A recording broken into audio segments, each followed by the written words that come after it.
Hi, Stefan from Bezro here, and this is the Advanced Tips for Seven Wonders. Seven Wonders is a drafting tableau building game where each player develops their civilization over the course of 3 ages. This guide is designed to help experienced players with tips to win more consistently and to crush other civilizations. If you're just beginning, check out a link in the description below for the survival video. These advanced tips will work equally well for both the first and the second editions of the game. If you're looking to learn how to play, check the link in the description below for resources. And if you're a beginner, check out the tips video that we have on surviving Seven Wonders. Tip number 1. Your key differentiator from other players is your civilization. In the first edition, side B is the more complicated side, and in second edition, it's the knight side. However, in the right hand, side B and the knight side can extend your reach, increase your options, and be leveraged for more rapid points accumulation. Play to your strengths to maximize the value. As an advanced player, there are 3 key civilizations that I like to highlight for some special rules that you can take advantage of. This is Babylon. You'll want to play the final card tier of the Wonder as soon as possible. Every round that passes without it wastes your points because the final card can always be sold for at least 3 gold for 1 point. This is more easily done in the second edition of the game, where the first tier is the play the additional card, and there's only 2 tiers to build. The second civilization that I like to highlight for you is Alexandria.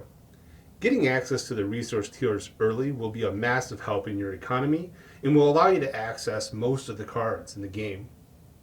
Pairing it with Caravansary and the Forum will also offer you maximum flexibility for your civilization, without having to invest in so many resource generation cards.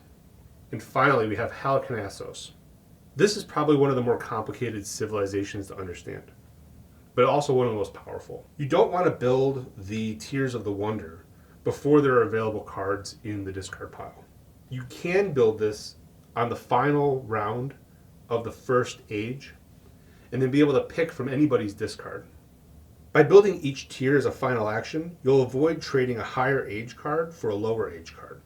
And that can mean a lot for your total points generation. Tip number 2, resources. If you dominate the resource availability in the game by building every resource that comes along, your neighbors will have no choice but to buy from you. This not only saves you a great deal of money by being able to build any card in the game naturally, you also can generate a ridiculous amount of coins from your opponents, and that can be your single largest points gain. Couple that strategy with the Gamers Guild, and you have a recipe for winning the game. An alternative strategy to dominating the number of resources in the game is to focus on the free chain ability. This is a particularly useful strategy for science, which opens up free chain abilities to other points dense cards in science, military, and monuments. Tip 3, your military. To minimize the amount of investment that you have into a military victory, you want to always try to keep 1 point ahead of all of your opponents. This is a risky play that's prone to being rushed suddenly. You can avoid a sudden rush by keeping 1 building's worth ahead of your opponents. So for example, in age number 1, that is 1 point. In age number 2, it's 2 points, and age number 3, it's 3 points. If military building is your focus, you need to ensure that you win all military victories with spending the minimal amount of resources, so you can focus on a secondary strategy to shore up missing points. If you're not building military, make sure you ignore all military cards. 3 coins from a discard is more valuable than a possible avoidance of a lost token. Science. Focusing entirely on science is a viable strategy that could net you a win.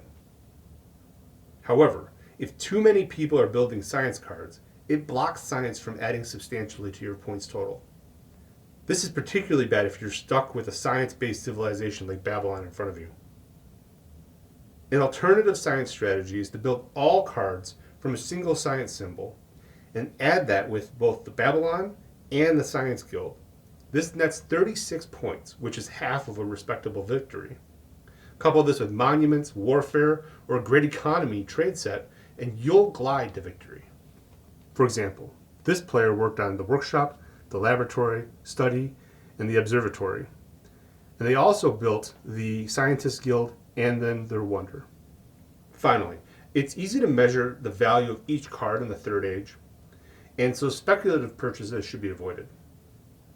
Outside of the obvious measures of raw points, you can add 1/3 of a point for each gold gained and subtract 1/3 of a point for each gold paid in trade. Each individual science building is worth 1, 3, 5, 7, 9, or 11 points, depending on if you have 1 to 6 copies of each symbol. You'll get plus 7 points if the card completes a set. Normally there's only 4 of each possible copy of the science symbol. With Babylon and the Science Guild, as you recall, you can have 6 copies of a single science group. And of course, if you could score a military victory or 2 in the Third Age, that'll score you 5 or 10 points. You should always be playing the highest points card in each hand. If these tips helped you master Seven Wonders, click the like button to show us how much. If you have other tips to master this game, put them in the comments below so that others can see them and benefit from them. And click the subscribe button to get more tips on mastering other games.